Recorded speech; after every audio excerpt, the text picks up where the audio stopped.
tiana fifidianana fa tsy fanendrena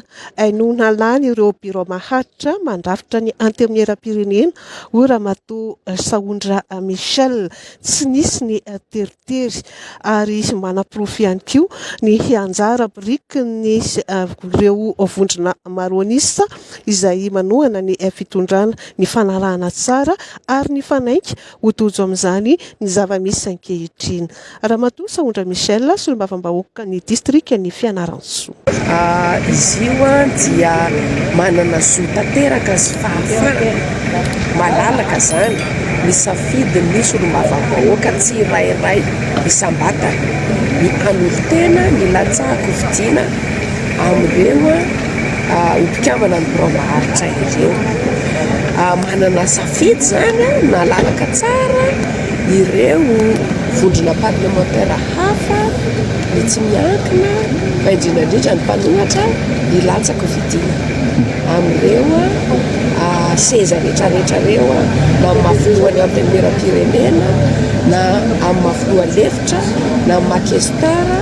na mahapitatitra mpapakateny ao anivony antemieram-pirenena. Tsy nisy ny rano fahitanay azy solombavambahoaka dia ty dia nalalaka tsara zay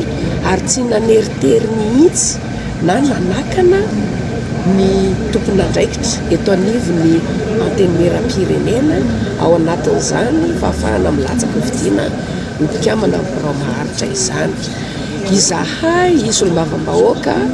ato anatin'ny vondrona parlementaire na ny groupe parlementaire pour la majorité présidentielle isika rehetra miaraka amin'ny Andry Rajoelina dia mifanaraka mifanaiky fa handatsaka candidat tokana. Anisany nampisehoana ny firaisan-tsaina sy ny fanarahana ny fitsipika anatiny sy ny discipline politika an'izany isika rehetra miaraka amin'ny Andry Rajoelina zany ny fanatanterahana ny fifidianana omaly satria asa dino fa fifidianana fa tsy hoe fanendrena ka tsy hoe ny kiasany isika rehetra miaraka amin'ny Andry Rajoelina irery fa nalalaka ny rehetra miroso amin'izany fifidianana izany arabaina satria na atao hoe nandatsaka ary samy manana ny safidiny ihany koa tsy rairay ny sambatana fa ny nafinaritra dia hoe manaraka ihany koa discipline na ny ligne politika sy ny fitsipika hoe samy mandrotsaka mampandany ny candidat tokana izay ho atolotra antsika isika ary hitantsika fa tena nanaraka an'izay ny apahany betsaka sy ny akabiazany vatomaty vato fotsy tena hitantsika hoe vitsikely tao anatin'izany ka hiarahaba manokana ireo namana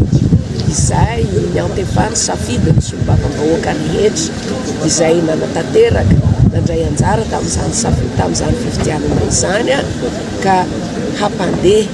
hampirindra hampahomby satria fanampiana ny solombavambahoaka tsirairay ny maheo an'ireo mpikambana ao anatin'ny biro-maharitra ireo hampirindra ny asan'ny solombavambahoaka tsirairay mba hipaka tanteraka any amin'ny vahoaka ny asa maha-solombavambahoaka ary miarahaba ihany koa an'ireo solombavambahoaka namana izay tonga amin'izany toerana izany ka mitsotra eo azy ireo tanteraka izahay